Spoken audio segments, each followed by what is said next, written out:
Mary Bardis with Really, Mary? Anyway, and you can say it any way that you want. But today what we're going to talk about is storm preparedness from a standpoint of what we do. Here in Southwest Florida, we do get storms. Some of them are major, some of them are minor.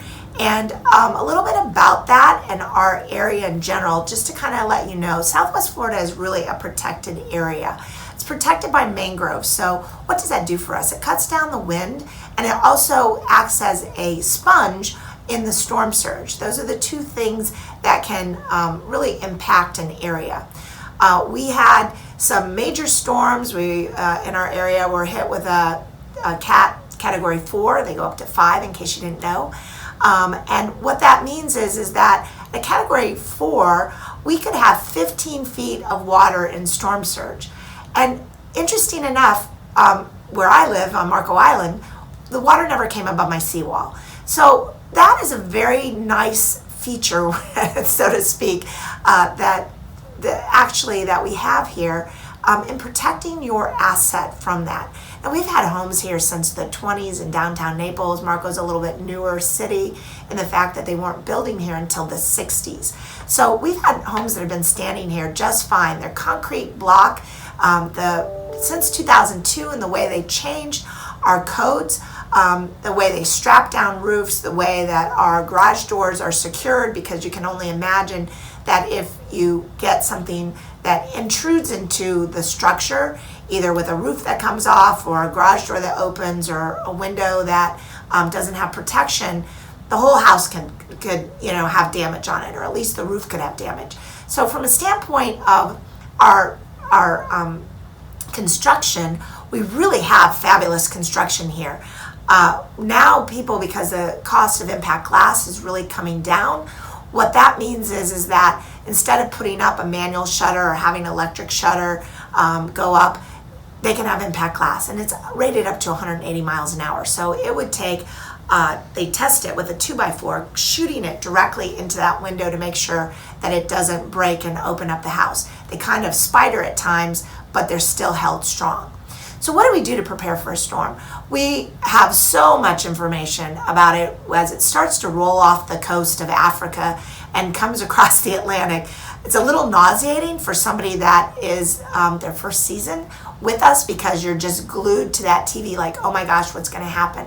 But unlike a hurricane, which is we have tons and tons of notice, if you live in other parts of the country, like where you have tornadoes, which is where I came from, there's no notice. All of a sudden, you hear the alarm, and you better get down into your basement or an area where you're secure if a tornado is coming. Earthquakes out in California or fires, you get no notice. You may see a fire approaching, so maybe get a little notice, but you better evacuate and get out, because that could shift, the winds could move, and your life could be in danger. The nice thing here is with, at least in certain areas, they'll go around with a loudspeaker. If they think that they've ordered evacuation, they will go around with a loudspeaker and say, hey, that you got to get out. I personally live on a barrier island, so they are really cognizant, because we won't have fire services and health services and police services, so they really don't want people staying, let alone the fact that we'll lose electricity.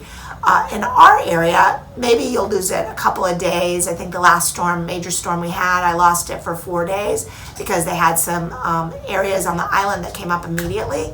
Many homes have generators. So if you're worried about power going down, you can put in a partial or a full house generator. It'll run your fridge, your coffee maker, your AC, which is vital here because our storm season is in the hot months of the year. Our most active months are August and September.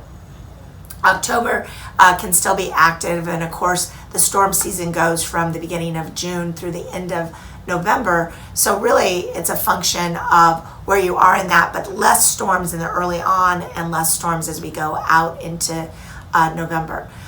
After the storm, we have some things we assess. We look, do we have leaks? We usually get a haircut on our trees and shrubs. Palm trees, people say, oh my gosh, your palm trees are so close to your home. The cool thing is palm trees are meant to bend, and they do whack down the wind from the perspective of the fact of the matter is it'll shear off the wind before it hits your home. Again, most of our homes are built like, to the song, maybe I shouldn't say this, but a shit brick house. They are sturdy. They're not going anywhere. They are super strong, even the old ones, which is amazing. We do, if it's going to be a larger category storm, a 4 or more, sometimes a 3, we will evacuate personally because the hassle of no power, or go to some place that has a whole house generator or partial house generator. I fortunately have a family member that has that, so that's a benefit of our home, is that we can go there. Oftentimes when my kids were little, we would evacuate just because we just didn't know, and we wanted to keep our kids safe. That doesn't mean anything. A lot of people are doing it. That just means that you're going to get some more convenience, ride out the storm somewhere else, and then come back and enjoy. Keep your kids' minds off of it. Usually that happens the sooner, from the time you bought to the first storm, you're a little edgier. After that, you're kind of like, I'll watch it and see what happens. Now, so that's about storms in general.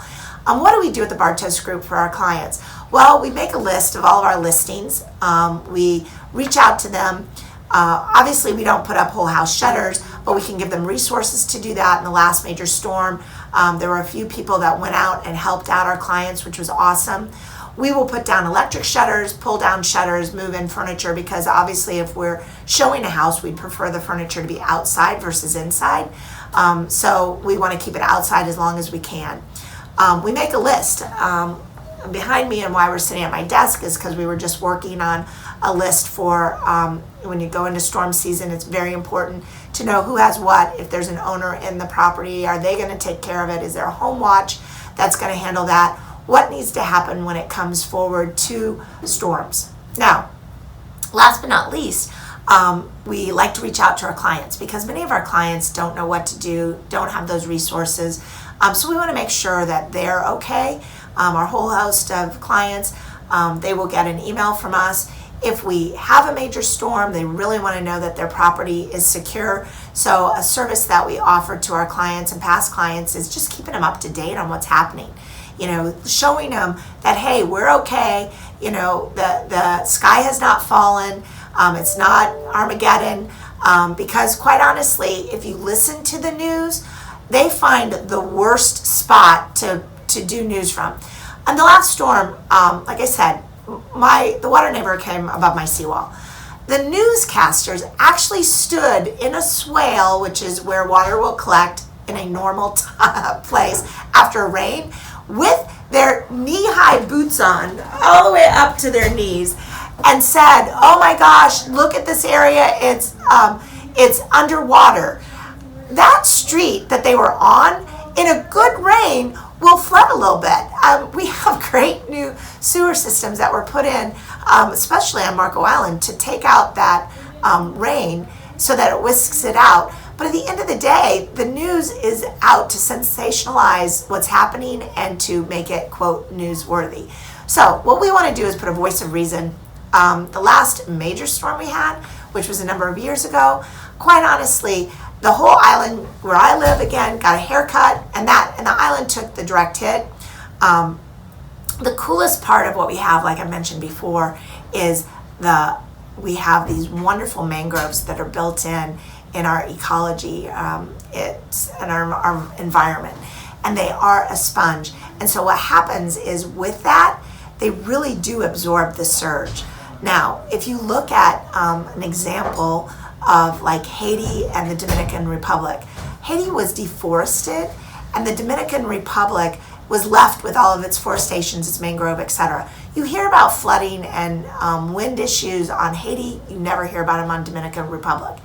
Unfortunately, a couple of the cities that were all over the news in the last number of years was Hurricane Sandy. She came at the worst time possible, high in the river and everything.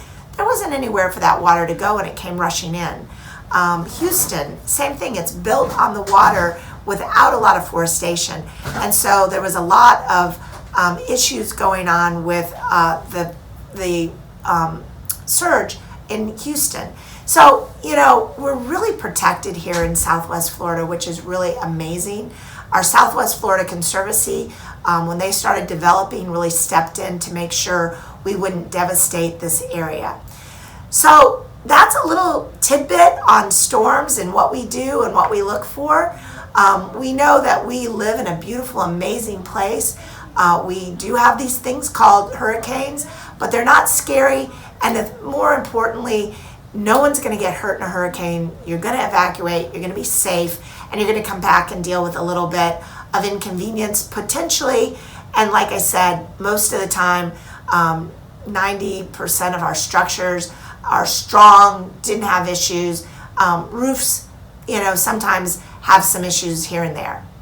So for Really Mary, it's Mary Bartos, and we look forward to seeing you on the next episode.